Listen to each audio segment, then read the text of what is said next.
अब जीव का ये बताया जैसे कि कारण जो शरीर है, कारण शरीर को जीव कहा गया है। अब अहंकार बताया कि अहंकार इस जीव के पैर हैं। अहंकार जो है इस जीव के पैर हैं और बुद्धि जो है इसका धड़ है और मन जो है इसका सर है। तो मन को ही जीव कहा गया है क्योंकि ये उसी आत्मा का प्रतिबिंब माना जाता है मन। इसलिए जैसे कि हमारी वाक इंद्री है, वाक इंद्री जब हमारा शरीर छूटता है तो वाक इंद्री कहाँ में मिलती है? वाक इंद्री मन में विलय हो जाती है और मन काय में विलय होता है? प्राण में। तो इसको आत्मा का प्रतिबिंब माना जाता है मन के लिए, इसी को जीव कहा गया है। अब जैसे कि मान लो हमने मन को जीत लिया, मन को जीत लिया तो तमोगुण को जीत लिया, फिर रजोगुण को जीतना है, बुद्धि को जीतना, क्योंकि अनुभव जो होगा आपके लिए वो बुद्धि के द्वारा होगा। तो बुद्धि को भी मान लो जीतना, बुद्धि को आपने जीत लिया तो रजोगुण को जीत लिया। अब हम रजोगुण के लिए या तमोगुण के लिए कोई कहे कि मैं इनको बिल्कुल मिटा दूंगा, ख़त्म कर दूंगा, तो इनको ख़त्म नहीं कर सकता है कोई भी, क्योंकि ये माया के गुण हैं। अगर ये हमने ख़त्म कर दिए तो सृष्टि किससे चलेगी? सृष्टि का सारा विस्तार ही इन तीनों गुणों से चलता है। इसलिए इनको तीनों गुणों को जीता नहीं जा सकता। इनको केवल कहिए कि भाई इनको सम कर, तीनों गुणों के लिए सम कर और इनके तीनों के ऊपर हो जा। तो जो आत्मा जो बताई गई है कि ये आत्मा जो है ये गुणातीत है, तो आत्मा गुणातीत मानी गई है क्योंकि ये तीनों गुण माया के माने जाते हैं। आत्मा से इनकी उत्पत्ति होती है, आत्मा से तीन गुणों की उत्पत्ति हुई, तीन से फिर पंच महाभूतों की उत्पत्ति हुई है, फिर इससे सृष्टि का विस्तार हुआ है। तो आत्मज्ञान होने पर वो इन तीनों गुणों से ऊपर पहुंच जाता है। अब हम जो भक्ति कर रहे हैं, ज़्यादातर जागृत या स्वप्न में, सुषुप्ति में जो भक्ति होती है वो हमारी तीनों गुणों में होती है। तो हम तीन गुणों वाली भक्ति करते हैं। और भक्ति क्या है? भक्ति बताई गई है कि भक्ति जो है वो परमात्मा का स्वरूप है, वो माया से परे है, गुणों से परे है। तो वो है आत्म स्वरूप। जब आत्मा से, जैसे भगवान कृष्ण ने कहा कि हे अर्जुन तू अंतर आत्माओं से निरंतर मेरा स्मरण कर, अंतर आत्माओं से, क्योंकि जिसको तू भूल गया है उसे याद कर। कोई चीज़ जैसे हम भूल जाते हैं कभी, अब बहुत देरी याद करने की कोशिश कर रहे हैं, याद नहीं आती क्योंकि उसकी विस्मृति हो गई। तो ऐसे ही हम परमात्मा को भूल चुके हैं। तो बार बार जब वो उसको याद करता है तो वो स्मृति उसके अंदर जागृत हो जाती है। तो यूँ ही कहा है कि तू अपने स्वरूप का ही सुमरन कर। जब भगवान, जैसे हनुमान जी सो रहे रामादल के अंदर, अब रावण के जो दूत थे राक्षस, उन्होंने आकर के हनुमान को दबा लिया। अब दबा लिया तो अब हनुमान जी चिल्ला रहे, बोले भगवान राम मेरी रक्षा करो, प्रभु राम मेरी रक्षा करो। तो हनुमान से कहा, बोले वे हनुमान तुम अपने बल का सुमरण कीजिए, तुम्हारे अंदर अतुलनीय बल है, उस बल का सुमरण कीजिए। और जब उन्होंने अपने बल को सुमरा तो टूट भाग गए। तो ऐसे ही हम अपने बल को नहीं जान पाते, इसलिए हम अपने बल को प्रयोग करना नहीं जानते। वही मशीन बंद कर देगी। अच्छा, हवाई नाप तो पकड़ ली। तो हमारा जो बताया है कि भाई देह बल, बुद्धि बल एक समाज का बल होता है, एक धन का बल होता है, किसी के पास में धन का बल है, मगर इनसे सबसे श्रेष्ठ क्या माना गया? आत्म बल। कि ये सारे बल तुम्हारे फेल हो जाएंगे, बुद्धि का बल भी फेल हो जाएगा, धन का बल भी तुम्हें धोखा दे जाएगा, धन का बल है वो भी धोखा दे जाएगा, समाज है कभी कभी मान लो समाज किसी की तरफ हो गई, कभी किसी की तरफ होगी तो समाज का बल भी मान लो फेल हो जाता है। मगर आत्म बल जो है, आत्म बल ये सत्य है, अविनाशी है। इसलिए ये आत्म बल जो है जब हमको एक बार प्राप्त हो जाए तो फिर ये फेल होने वाला नहीं है, क्योंकि ये सत्य है।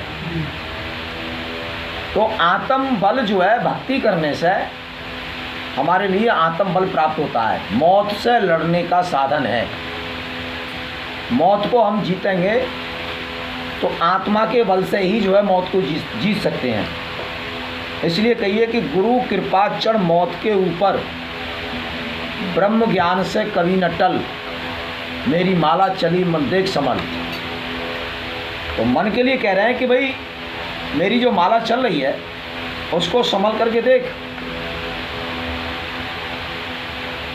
अब माला क्या है? तो माला के लिए जो बताया कि भाई श्वास की माला बनाई है, श्वास की माला बना कर अजपा को जाप और परम तत्व का ध्यान कर सोहंग आवे आप। तो वो परम तत्व जो है जिसकी स्वयं गति है, जो किसी के आश्रित नहीं है। भाई कोई ना कोई साधन है वो किसी ना किसी के आश्रित है। जैसे अगर उसमें पेट्रोल नहीं होगी, तुम्हारी मोटरसाइकिल है या मान लो और भी है, बिना पेट्रोल के नहीं चलेगा। कोई ना कोई चीज़ उसमें ख़राब हो जाएगी तब भी नहीं चलेगा। तो वो किसी न किसी के आश्रित है, स्वतंत्र नहीं है। और आत्मा जो है ये स्वतंत्र है, ये किसी दूसरे के बल से नहीं चलती है, स्वयं अपने बल से चलती है। इसलिए इसमें स्वयं गति। तो जिस बताया कि भाई जो स्वयं चलने वाला जो साधन है, हथियार है, उसे पकड़, जो निरंतर मान लो जो चल रहा है किसी के बल से नहीं, अपने आप चलता है। करो नि जाप श्वासों का भजन तो आप होता है। तो तुझे क्या करना है कि केवल श्वास का जाप कर, भजन तो अपने आप हो रहा है।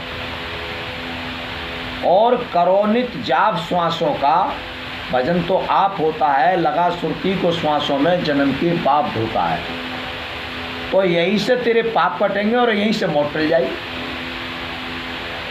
अब हम इधर उधर जो भटकेंगे, क्यों बाहर फिरे नाड़ी माला घट में पाले रे, क्यों बाहर भटक रहा है? तो बाहर ये जो भटक रहा है ये 3 गुणों वाली भक्ति में भटक रहा है। और भक्ति जो असली है वो गुणातीत है। इसलिए उसको तन मन धन अर्पण करने के बाद में ही प्राप्त किया जाता है। जब तन मन और धन हमारे तीनों जो अर्पण हो गए, उसके बाद में जो है क्योंकि तीनों गुण जो थे वो अर्पण हो गए।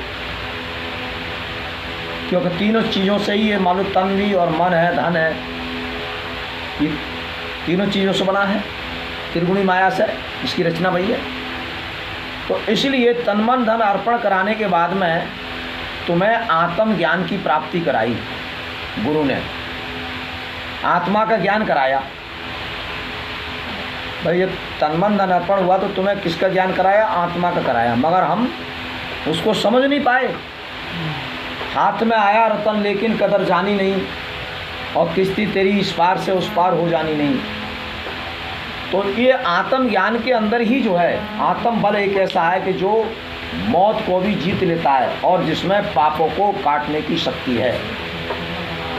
कि जो निरंतर स्मरण है, करो नि जाप श्वासों का भजन तो आप होता है, और लगा सुरती को श्वासों में, कि अपनी सुरती को श्वास में लगा, जन्म के पाप धोता है, वहीं से तेरे पाप कटेंगे।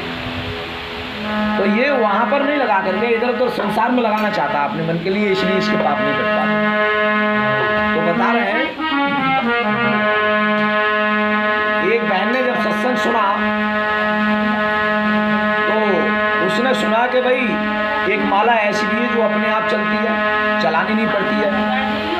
केवल जो चल रही है उस पर मन को लगाने के लिए कहा कि उससे मन को जोड़ दे। हैं? तो बता रहे, अरे मुझे दे दो गुरुजी कोई माला, मुझे दे दो गुरुजी कोई माला।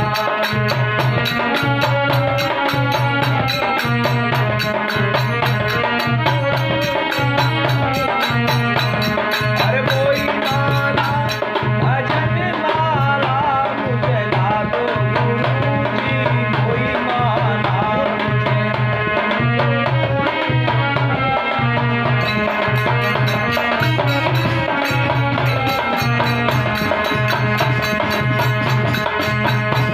और जो माला द्रौपदी को मिली, जो माला,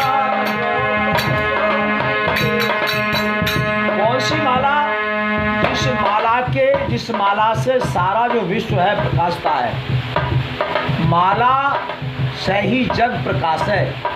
ये सारा जगत जो है उस माला से ही प्रकाशित हो रहा है। उस माला को मांग रही थी। और पावे होए अमरपुर वास है कि जो उस माला को प्राप्त करता है तो अमरपुर में ही उसका वास हो जाता है। उस माला को मांग रही थी। मुझे ला दो गुरुजी कोई माला,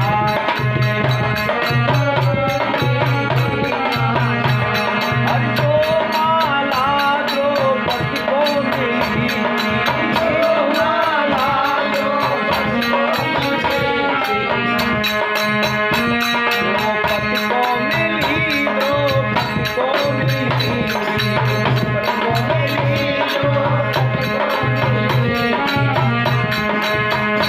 बाको चीर बढ़ाए गयो नंदलाला, बाको चीर बढ़ाए गयो नंदलाला, मुझे ला दो गुरुजी कोई माला, मुझे ला दो गुरुजी कोई माला।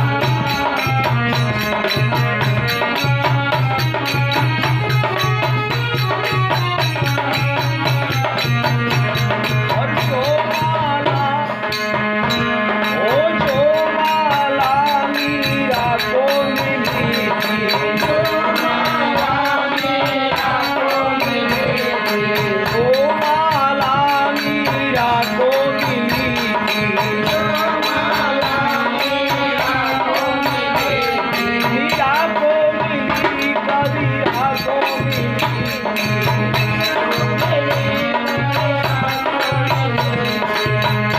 बाके प्राण बचाए गए नंदलाला, बाके प्राण बचाए गए नंदलाला, मुझे ला दो गुरुजी कोई माला, मुझे ला दो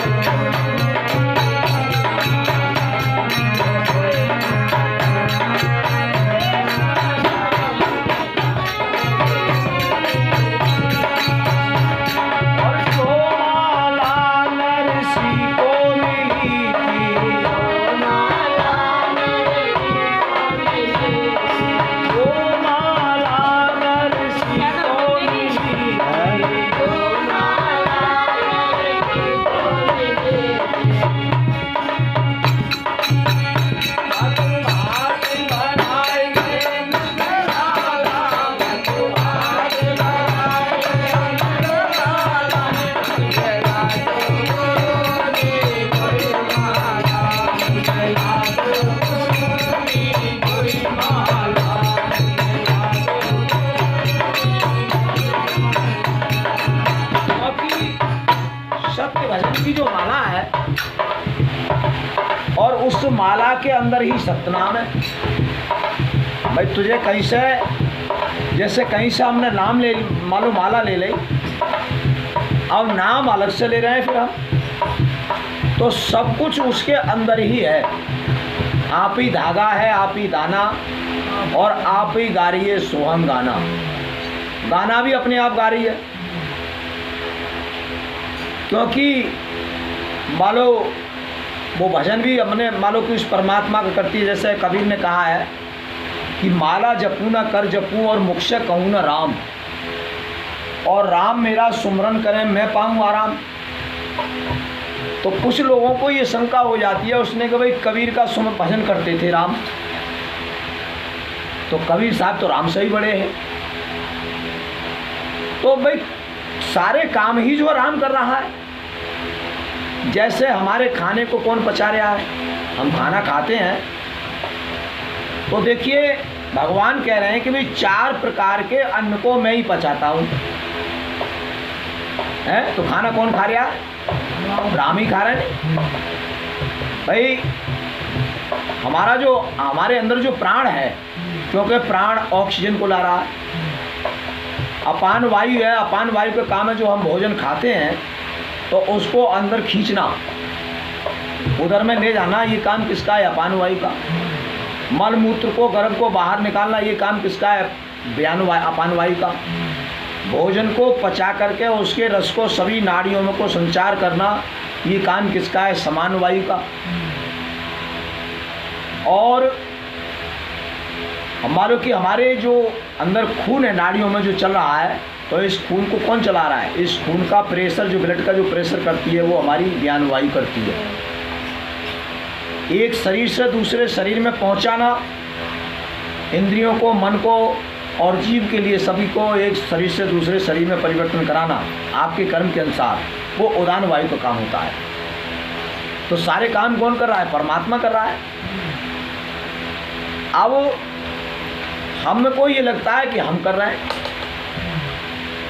तो इसलिए उन्होंने, जब कबीर साहब ने जान लिया कि साहब से सब होत है, बंदे से कुछ ना है, और राई को पर्वत करे पर्वत राई मान, तो इसलिए कबीर को जब पूरा अनुभव हो गया,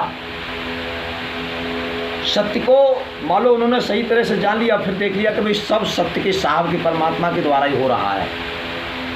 तो आगे और उन्होंने लिखा कि जब मैं था तब हरि नहीं, अब हरि है तो मैं ना है, जग अंधियारा मिट गया दीपक देख माए।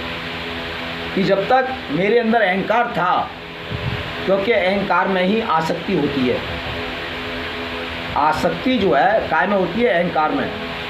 आत्मा में किसी की आसक्ति नहीं है। जब आत्म ज्ञान हो जाता है व्यक्ति में, तो उसमें आसक्ति नहीं रहती। अहंकार जब हमारे अंदर होता है तो हमारे अंदर आसक्ति होती है, क्योंकि जो रस शब्द बना है वो आसक्ति से बना है।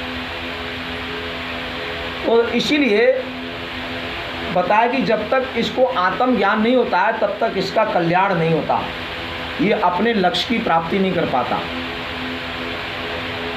तो हमें प्रेमियों आत्म ज्ञान से बढ़ करके बताया कि आत्म ज्ञान के बिना कल्याण नहीं है, और आत्म ज्ञान से बढ़ करके कोई वस्तु नहीं है। इसलिए आत्म स्मरण, भगवान कृष्ण ने कहा कि हे अर्जुन तू आत्म स्मरण कर, और उसी आत्मा से ही अपने मन को जोड़। तो आत्मा रूपी तार है, मणकाओं के सदृश दिया नहीं, मणकाओं के सदृश।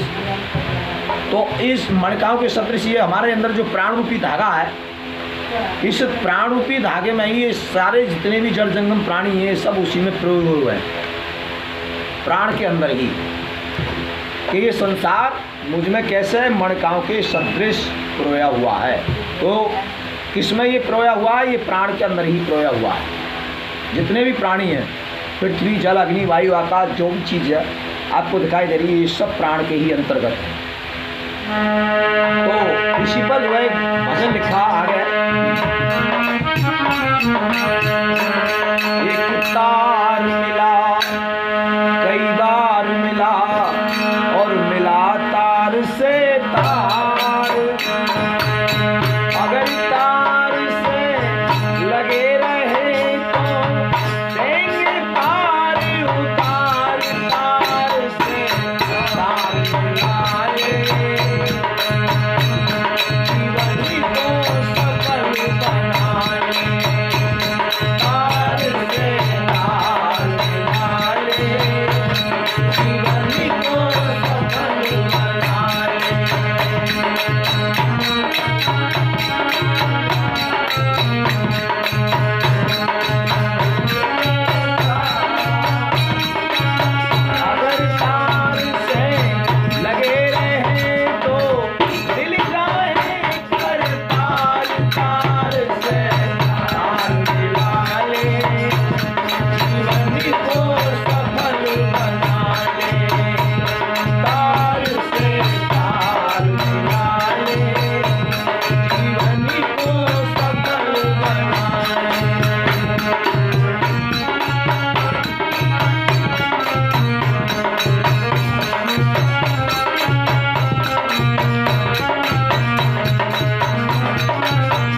लगन कई बार लगा, जैसे हमारी लगन हट जाती है तो फिर उसमें हमको लगाना चाहिए।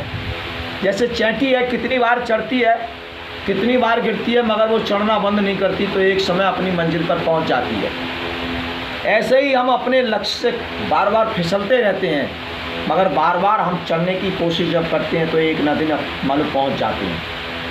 जो व्यक्ति अपने घर से निकल गया है मार्ग में चलने के लिए, मंजिल पर पहुंचने के लिए, तो वो भले ही बीच में थोड़ा बहुत विलम्ब हो जाए, मगर वो एक न एक दिन मंजिल पर पहुंच जाता है, जो चलना बंद नहीं करता है। और जो चलना ही बंद कर दे तो फिर वही कैसे पहुंचेगा। तो धीरे धीरे कभी हम मान लो जैसे विलम्ब से चलते हैं तो कभी तेज चलते हैं, अपने एक न एक दिन लक्ष्य को हासिल जरूर कर लेते हैं। इसलिए कहिए कि जिन खोजा तिन पाइयाँ, गहरे पानी बैठ, वो गहरे पानी में बैठ गए, और तू भोरी डूबन डरी रही किनारे बैठ।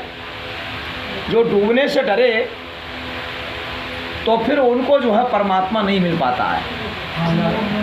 चारपाई ले लो, चारपाई बैठो। जैसे किसी व्यक्ति को बुढ़िया ने देखा कि भाई वो रोजाना समुद्र में से हीरे निकाल के लाए करे, तो एक बुढ़िया उससे पूछने लगी, बोले भैया अब तक तो तेरा जो हालचाल था बड़ा गिरा हुआ था, और अब तो तू बहुत चंगा दिखाई दे रहा है, ऐसा कौन सा मालूम काम करता है। तो उसने कहा, बोले माताजी अब मैंने हीरा का व्यापार करना शुरू कर दिया है। बोले भाई हीरा कहाँ से मिल गए तुझे? उसने कही मैं एक हमारे जो तालाब है उस तालाब में से हीरे लाता हूँ ढूंढ करके, और मालूम के बाजार में बेचता हूँ। तो बुढ़िया भी पहुँच गई, मैं अभी नहीं, बुढ़िया भी पहुँच गई। तो बुढ़िया को मालूम हीरा का ज्ञान नहीं था। उसने तमाम जो पार पे घूंसियाँ पड़ी तो वो घूंसियाँ उठा करके ले आई। अब ला करके उसने बाजार में रख दिए, आवाज़ लगा दी कोई हीरा ले लो हीरा। तो जो ग्राहक थे, जौहरी थे हीराओं को खरीदने वाले, वो आ गए। उन्होंने देखा, बोले माताजी ये तो सब घूंसियाँ हैं, इनको तुम हीरा बता रही हो। अब बुढ़िया लड़ने को तैयार, वो कह के घूंसियाँ, वो कह रही कि हीरा है। जब किसी ने जो ना खरीदे तो बुढ़िया उस लड़के के पास जाती है, बोले भैया तूने मुझे बड़ा बेवकूफ़ बनाया, मैं तो परेशान हो गई। बोले क्यों? कि तैने कहा कि वहाँ पर हीरा मिलते हैं, मुझे तो हीरा मिले नहीं, वो तो सब घूंसियाँ थी। बोले माताजी आप चल करके मुझे बताओ कहाँ से उठा के लाई। तो पार पैसे अपने उठा लाई। पार पैसे जब उठा करके लाई, उसने कही मैंने यहाँ से उठाया। बोले क्योंकि आपको भीतर घुसना पड़ेगा। अब भीतर जो घुसी तो बोले यहाँ से, बोले और भीतर घुसो। जब गर्दन तक जल पहुँचा तो बोले और भीतर घुसो। बोले अब तो आगे डूब जाऊंगे। बोले डूबना ही पड़ेगा, जब तक डूबोगी नहीं, क्योंकि जब तक मरता नहीं है तब तक जन्म नहीं होता। भाई मरने के बाद में तो जन्म होगा, और जन्म होने के बाद में ही फिर आगे चल करके बुढ़ापे में मालूम मृत्यु होती है। बोले माताजी अब तो तुम्हें डूबना ही पड़ेगा अगर हीरे निकालनी है तो इसलिए कहिए कि अगर जो मर्तबा चाहे मिटा दे अपनी हस्ती को, दाना खाक में मिलकर गुले गुलजार होता है, तो अपने आप को जो है, जो तेरे अंदर होने पने का अभिमान है कि मैं हूँ, इसको तुझे मिटाना पड़ेगा, कच्चे अहंकार को, और पक्का तेरा अहंकार जो है मालूम प्रकट हो जाए। भाई जो हमारा दृढ़ संकल्प होता है, वो अहंकार हमारा दृढ़ जो अहंकार है वो हमारा प्रकट हो जाए। जैसे अब मैं कह रहा हूँ कि मैं ब्रह्म हूँ, और दूसरे ने छुरी लेकर के या बंदूक लेकर के उसने क्या अच्छा भी देखता हूँ कि तू ब्रह्म है, तो एकदम घबरा गया। तो जो असली ब्रह्म है, और जिसको ये पक्का निश्चय हो गया है कि मुझे तो ना अग्नि जला सकती है, ना मुझे वायु मालूम उड़ा सकती, ना धूप मेरे लिए सुखा सकती है, तो मैं तो मरने वाला नहीं हूँ, ज़रा मरूँ, ऐसा जिसका पक्का निश्चय हो गया, तो वो तीर तलवार से या लाठी से या भाले से नहीं डरता है, क्योंकि उसे कोई मार नहीं सकता। और जो जिसको देह का भान है, देह का ही ज्ञान है, तो वो तो मालूम हर जगह डर जाएगा। तो हम सच्चाई को जो है उसको जान करके जो मानते हैं वो बैठते नहीं हैं, और जिन्होंने सुन करके ही खाली मान लिया जाना नहीं, वो कहीं ना कहीं जा करके बैठ जाते हैं। तो इसलिए है कि भाई जो सच्चा तार है वो तार कहाँ से चला? वो तार परमात्मा से चला। परमात्मा से जैसे मोमडनों में देते हैं कि भाई वो तार जो चल करके कहाँ आया? मक्के मदीने में, और मक्के मदीने में सही भक्तों के सीने में आया। तो ऐसे ही परमात्मा से वो तार चला, और चला तार से तार, क्योंकि प्राण से फिर और प्राण उत्पन्न हुए। परमात्मा से प्राण की उत्पत्ति हुई, उस प्राण से और कितने प्राण उत्पन्न हुए। तो तार से तार। अब उसने कही कि अगर तार से लगे रहे, इस तार से अगर लगे रहे तो फिर देंगे पार उतार। भाई इस नाव पे अगर चढ़ गए तो हम पार उतार देंगे, नाव पे बैठे रहो। अब भैया जो नाव को ही छोड़ करके चला जाए इधर उधर के लिए, अगर वो बह ही गया तो फिर मानो कहाँ उतरेगा? वो मार्ग को ही छोड़ दे। तो मार्ग जो है ये सच्चा मार्ग है, क्योंकि वेद शास्त्रों में सब में जब प्रमाण मिला है, जिसका प्रमाण मिलता है, जिसका कोई प्रमाण ही नहीं है तो वो मार्ग गलत होता है। मगर जिसका वेदों में शास्त्रों में अगर प्रमाण मिलता है तो समझ लीजिए हमारा सौदा खरा है। तो वेद ऋषि भी और भी वेदों में शास्त्रों में भी इसका प्रमाण मिल रहा है, तो इसलिए इस पर हमारा पक्का निश्चय हुआ है। तो बता रहे हैं हे निरंजन माला घट में चले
चल जात और संसारी नर समझत नहीं व्यर्था उम्र वितार।